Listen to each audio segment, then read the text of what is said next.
ఇండియాలోనే అతి తక్కువ ధరలకి రత్నాలనందించే ఏకైక సంస్థ 6JVR.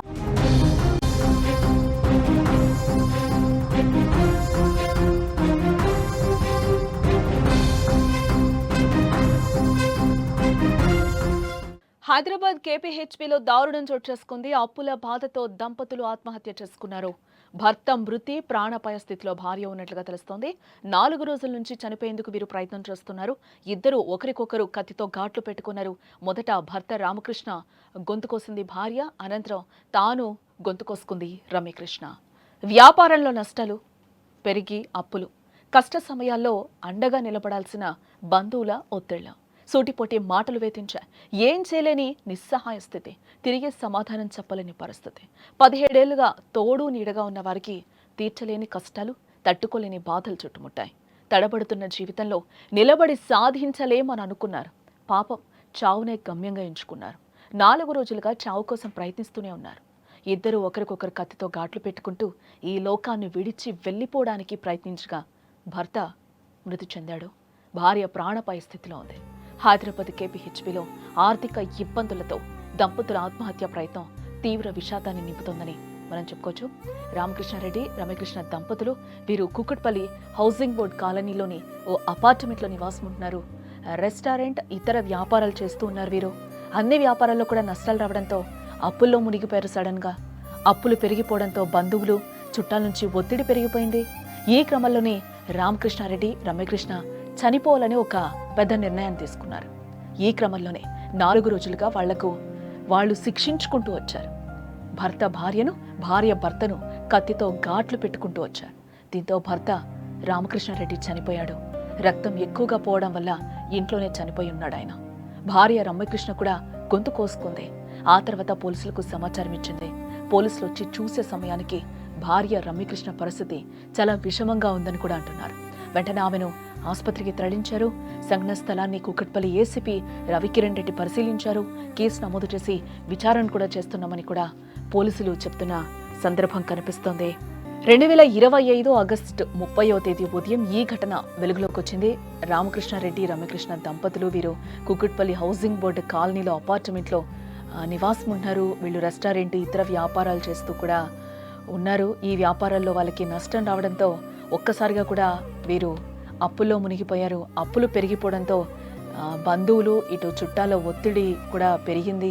ఈ క్రమంలోనే రామకృష్ణారెడ్డి, రమ్యకృష్ణ చనిపోవాలని కూడా నిర్ణయం తీసుకున్నట్లుగా మనకి తెలుస్తోంది. ఈ క్రమంలోనే 4 రోజులుగా వాళ్ళు శిక్షించుకుంటూ వచ్చారు.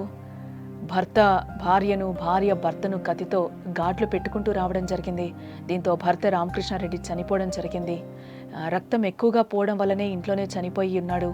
భార్య రమ్యకృష్ణ కూడా గొంతు కోసుకుంది. ఆ తర్వాత పోలీసులకు ఈవిడే సమాచారం ఇవ్వడం కూడా జరిగింది.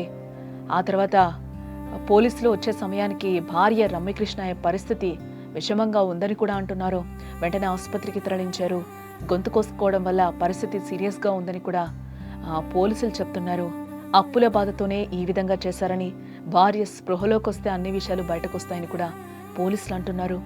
రోజు కళ్ల ముందు కనిపించే వీళ్ళు ఇంత ఘోరానికి పాల్పడతారని ఎవరూ ఊహించలేదు అంటూ కూడా అపార్ట్మెంట్ వాసులు చెప్తున్నారు. సంఘటనా స్థలానికి కూకట్పల్లి ఏసీపీ కూడా చేరుకోవడం జరిగింది. కేసు నమోదు చేసి విచారణ చేస్తున్నామని కూడా పోలీసులు చెప్తున్నారు.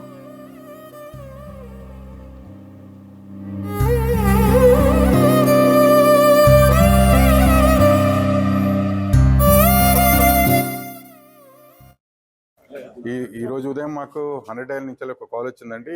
వాళ్ళని సో రామకృష్ణారెడ్డి వాళ్ళ వైఫ్ ఇద్దరు సూసైడ్ అటెంప్ట్ చేయడానికి ప్రయత్నం చేసినారు. దానిలో భాగంగానే హస్బెండ్ను లాస్ట్ 4 డేస్ నుంచి కూడా కత్తి పెట్టి వాళ్ళు కోసుకోవడం జరిగింది. ఫస్ట్ చేల మీద కోసుకోవడం, తర్వాత కడుపు మీద కోసుకోవడం, తర్వాత గొంతు మీద కోసుకోవడం. అయితే ఈ అటెంప్ట్ 3-4 రోజుల నుంచి చేస్తున్నట్టు వాళ్ళు. అయితే వాళ్ళ వైఫ్ మనకు 100 డైల్ కాల్ చేస్తే మన పోలీస్ సిబ్బంది వాళ్ళందరూ కూడా వచ్చిండండి. వచ్చేటప్పటికి అప్పటికే అతని హస్బెండ్ చనిపోయి కనబడ్డాడు మనకు అందులో. అయితే రీజన్ ఏంటంటే అతని కడుపు బ్లీడింగ్, అంటే హ్యామరేజ్ అయి చనిపోవడం జరిగినట్టు కనబడుతుంది చూస్తుంటే. ఆ వైఫ్ కూడా ఆమె గొంతు దగ్గర కూడా బాగానే కోసుకున్నది. అయితే పూర్వాపరాలను పరిశీలిస్తే తెలిసింది ఏంటంటే వాళ్ళకు దాదాపుగా ఫైనాన్షియల్లీ ప్రాబ్లమ్స్ చాలా ఉన్నట్టు తెలుస్తున్నది. వాళ్ళు కూడా ఇంతకుముందు ఒక రెస్టారెంట్ ఒకటి పెట్టడం జరిగిందట. అందులో కూడా వాళ్ళు భారీ ఎత్తున లాస్ అయినారు. ఆ తర్వాత ఇంకా రకరకాల వ్యాపారాలు చేస్తున్నారు, అందులో కూడా బాగా లాస్ అయినట్టు తెలుస్తున్నది. సో వీళ్ళకు అప్పులు కూడా బాగానే ఉన్నట్టు కనబడుతున్నాయి వీళ్ళకు. సో వాళ్ళ ఫ్యామిలీలో కూడా వాళ్ళందరూ కూడా హ్యూమిలేట్ చేయడం, ఆమెతో మాట్లాడితే తెలిసింది ఏంటంటే ఫ్యామిలీలో కూడా ఆమె వాళ్ళని కొంచెం చిన్న చూపు చూడడం, ఈ డబ్బులు అప్పులు పాలవడం, సో బతికే దారి లేక మేము ఈ సూసైడ్ అటెంప్ట్ ప్రయత్నం చేసినామని చెప్తున్నారు. అయితే హస్బెండ్ మాత్రం హ్యామరేజ్ వల్ల చనిపోవడం జరిగింది. ఆమెను ఇమీడియట్గా హాస్పిటల్కి షిఫ్ట్ చేయడం జరిగింది. ఆమె ట్రీట్మెంట్ కంప్లీట్ అయిన తర్వాత ఫర్దర్ ఇన్వెస్టిగేషన్ కంప్లీట్ చేస్తామండి. అంటే భర్తను భార్య గాయపరిచిందా? ఇద్దరు కలిసి గాయపరుచుకున్నారండి వాళ్ళిద్దరు కూడా. వాళ్ళు చెప్పే వర్షన్ ఏంటంటే భార్య అని భర్త వీళ్ళిద్దరు సూసైడ్ అటెంప్ట్ చేద్దామనే ప్రయత్నంలో ఇద్దరు కత్తి పెట్టి కోసుకోవడం జరిగింది.